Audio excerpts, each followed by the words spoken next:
Hello everyone, this is Jet. Welcome to yet another Minecraft tutorial.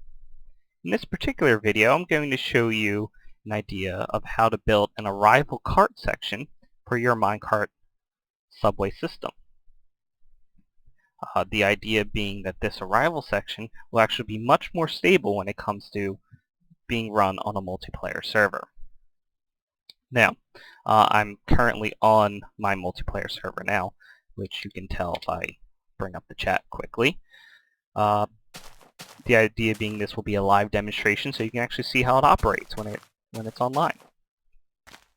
Now, before I begin, there's a quick disclaimer. This tutorial assumes that you know a little bit about minecart boosters, how they work. Here's a very simple booster that I have over here. It assumes you know how to do this.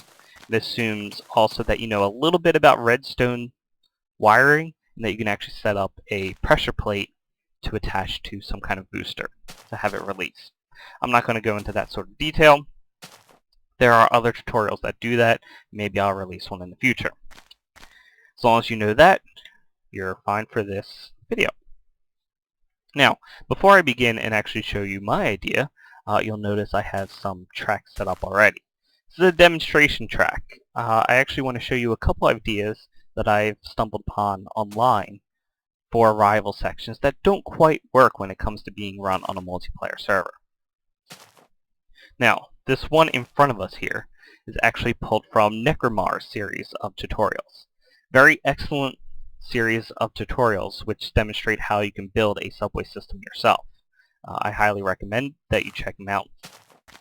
But his idea for an arrival section is shown in front of us. We have an arrival section right here. This is where the cart will come, and this is a booster track. The idea is that you have two empty pieces of track here where the cart will stop. Those would be switches, and using a implies gate, it would notify a booster to come along to pick up the cart after the player exits their cart. I'm not going to go into detail how that works. You can watch his tutorial if you want to see how that works. But the idea is that the cart arrives.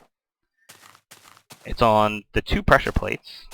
Didn't have enough momentum, but something like that. And then they would exit the cart, and it would come and pick it up. And actually you can see there that the cart moved a little bit. That's part of the problem with this particular design when it comes to multiplayer. As you arrive at a station and you exit the cart, you might not know any better, a regular player. You will actually push the cart. Now if there was a bit more lag on the server, you can push it further. This is bad. Now this is, you can actually see it's partially on the booster track. So if a booster comes along, they might bounce off. They might not have enough momentum to pull the cart. The other downside is if there is enough lag, you could do something like, obviously this is forced, but you could push it onto the booster track, and that's very bad because now you have two carts on the booster track, and that's going to break. So unfortunately, this isn't quite stable when you're on a massively multiplayer, or even just a small multiplayer server. Other players can break the track, and that's bad. You might not have the time to fix it all the time, depending on the number of stations, and really it's just more of a hassle. It's unfortunate, and it is a neat design, but it does suffer from some flaws. Now, the other example that exists, I actually pulled from Mad Hatter Subway. Again, another series of tutorial. I believe it's just one tutorial that he designed, but he also has a very neat looking subway system. And his idea is that you have an arrival cart section that will drop down onto an empty piece of track, which would be a pressure plate down there. Now, the player would arrive down here, they would fall, and you notice that there's actually only one path the cart can take, which ideally would be this direction. The player, meanwhile, can only exit in one direction. I'll demonstrate.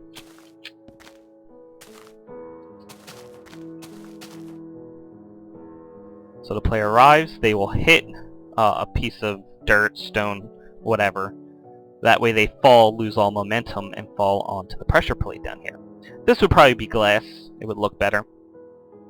And you'll notice that this track here is actually the booster track that will come pick up this cart after the player exits their cart. Now the pressure plate only activates after they get out. So they get out, they walk away, and unfortunately this suffers from the same problem as the other arrival track section. You'll notice that this cart is pushed slightly onto the booster track, not so much. I actually have a very good connection now, so it's very fast, and this probably would not really break the booster. And you notice there's a little bouncing. Oh, sorry about that. Notice there was a little bit of a bounce to it.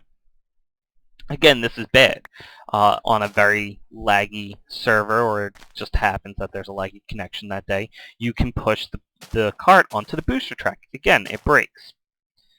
So both of these systems are neat in that they're automatic.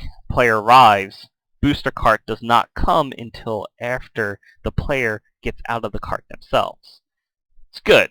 The player doesn't get into the inner workings of the station. But at the same time, if the player doesn't get out exactly correct, they can push the cart onto a booster.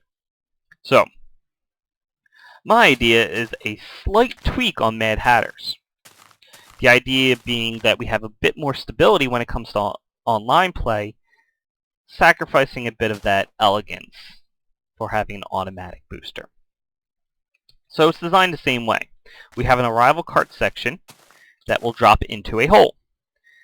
Have some type of block in front of it so that way it kills all the momentum when the player is launched into it. And they'll fall onto something below. Down below, designed very similar to Mad Hatters, only we don't have a pressure plate there. We have a piece of track. So the car will actually land onto the track here. Now, instead of having the empty piece of track where they land, it's actually going to be two cart tracks in front of where they land. So you have two pieces of track and an empty section. This is in case the player actually pushes the cart, it will stop here, and I'll demonstrate what that looks like. Again, we have the booster track next to it, and then the section of track which will carry the cart that goes along with it. Now, as for the arrival section for the player, we actually do need a few more blocks. Something like this. And there's actually a pressure plate here, and I'll explain what this does.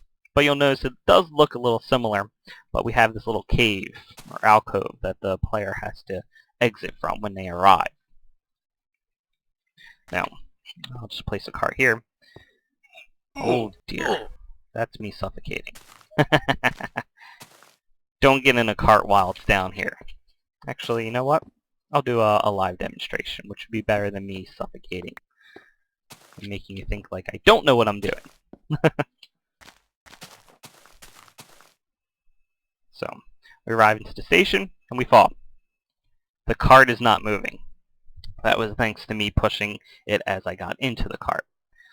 Again, might have some glass. I'd recommend stone so that way players don't see the inner workings. And again, we have the booster track next to it. But this time I'm actually on a rail. As I get out, I can exit as normal. I actually push the cart, which is okay. But you'll notice that the cart stops on that missing piece of track.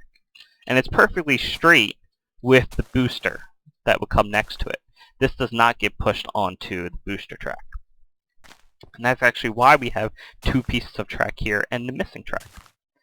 And as long as you have, I would say, about 3 pieces of track after the missing section, along with the booster, you'll be fine. You can boost this into a Minecart magazine or whatever other system that you have. You can boost it away as long as you have about 3 tracks after this missing piece of track section. Now you notice this pressure plate I added, and of course the alcove that I made. This alcove ensures that the player will hit the pressure plate as they exit. This is the pressure plate that activates the booster to come collect the cart. It's still automatic when it comes to the player arriving. Not quite as elegant with the track being here, but it also is simpler to implement. This is only a simple circuit. You have a redstone circuit that connects to some, let's say, a bliss door booster, and that's actually much easier to implement than having the automatic pressure plate here. Now, you could extend this a little bit if you wanted, and actually put an iron door here. This so on a multiplayer server, you don't have players coming in from outside to mess with the carts here. Not that it should matter, but it might, or it can mess with other players. But the iron door also ensures that they have to hit the switch in order to exit. You notice there's no room to really jump over the switch. I'm sure that looked a little weird. Sorry about that. But it guarantees that they hit the switch and the booster will be sent.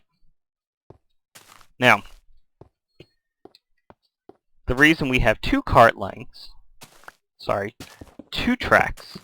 instead of, let's say, one, is that with one, there's still a problem where the player might push it. It could go diagonal. Unfortunately, my example there did not do it. But 2 ensures that the car stays nice and straight with the booster tracks, nice and parallel. That way you don't have any breakages. This is pretty much all there is to the arrival section. It's very similar to Mad Hatter's, only you have to design this area for the player to exit with a pressure plate here and a cart section there. Make sure you have at least, I would say, 6 pieces of track to go straight for the arrival cart. Probably have a sloped piece of track for the booster here, but it's not necessary. Whoops. And that's pretty much it when it comes to the arrival track. And hopefully this idea can actually give you a much more stable arrival section for your minecart subway. Let me know if you have any questions, and have fun.